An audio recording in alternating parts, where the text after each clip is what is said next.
Let me tell you something, folks, and I want you to hear me very clearly. We're living in dangerous times, more dangerous than most people want to admit. You look around the world right now, the chaos, the conflicts, the alliances being tested, and if you think a third world war is impossible, you're not paying attention. It's closer than anyone wants to believe.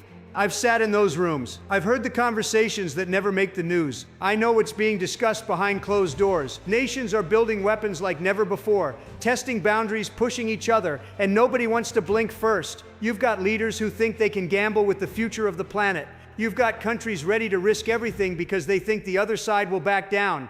Here's the truth. Wars don't start with a bang. They start with a whisper. They start with small moves, little escalations, and before you know it, you're in a situation that no one can walk away from without losing face. And when pride gets involved in global politics, that's when you're in real trouble.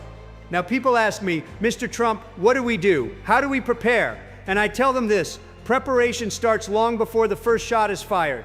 You prepare your country, you prepare your family, and you prepare yourself. You don't wait until the fire's already in your house to buy a fire extinguisher. On a national level, it's about strength, military strength, economic strength, and the strength of will. Weakness invites aggression, always. If your enemies believe you won't fight back, they'll take everything from you. But if they know you'll stand your ground, they'll think twice before making a move. On a personal level, you have to understand this. If the world falls into a global conflict, the ones who survive are the ones who are ready for disruption. Supply chains collapse, economies crumble, information becomes as valuable as gold. You need to know how to protect your resources, how to take care of your family, how to keep your head when everyone else is panicking. And mentally, that's the biggest preparation of all. Most people aren't ready for hardship. They're comfortable. They've forgotten what it means to sacrifice, to work with nothing, to keep going when things are falling apart. But if something this big happens, comfort goes out the window. Only discipline, courage, and clear thinking will keep you alive. This isn't fear-mongering, it's reality. And if you ignore reality, it has a way of hitting you harder than you can imagine. The question isn't, will it happen? The question is, if it does, will you be ready? When I think about a potential World War III, I don't just imagine soldiers on battlefields. No, folks, this war would be different. It wouldn't just be tanks rolling into cities or ships in the ocean. It would be fought in the skies, in cyberspace, in the economy, and even in your own home. It would be everywhere, all at once. Cyber attacks could shut down entire power grids in seconds. Your bank account, your medical records, your ability to communicate gone in a flash. Supply chains for food and medicine could collapse in days. And once panic spreads, it spreads faster than any missile ever could. The fight wouldn't just be out there, it would be right here where you live. In a war like that, the front lines wouldn't be miles away. They could be your neighborhood, your city, your country's infrastructure. And the sad truth is, most people wouldn't even know the war had started until it was already on their doorstep. That's how fast things can change. So what do? You build resilience. On a national scale, that means securing borders, strengthening alliances with partners who actually share your interests, not just pretend to. It means being so strong economically that no enemy can cripple you with a single move. On a personal scale, resilience means being self-sufficient enough to handle disruption. That means having emergency plans with your family, not someday, not later, now. Knowing where you'd go, how you'd get there, what you'd do if communication went down. It means having essentials ready because in a crisis, the store shelves empty in hours, not days. And it's not just about storing food or fuel, it's about mindset. You have to be ready to adapt, ready to lead when others freeze. In times of chaos, people look for someone who isn't afraid to make decisions. You need to be that person in your home, in your community, in your own life.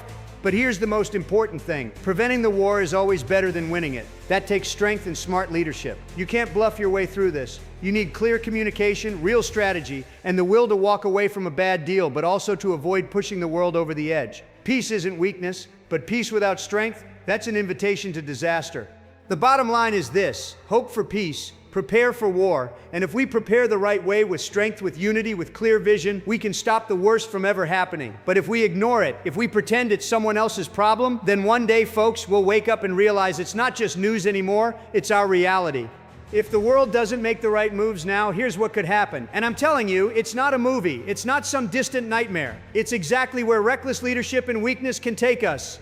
Picture it: cities in flames, entire regions uninhabitable for decades. Nuclear weapons, God forbid, in the hands of people who think nothing about using them. The economy not just in recession, but shattered beyond recognition. Money worthless, trade dead. Millions of refugees crossing borders with nowhere to go.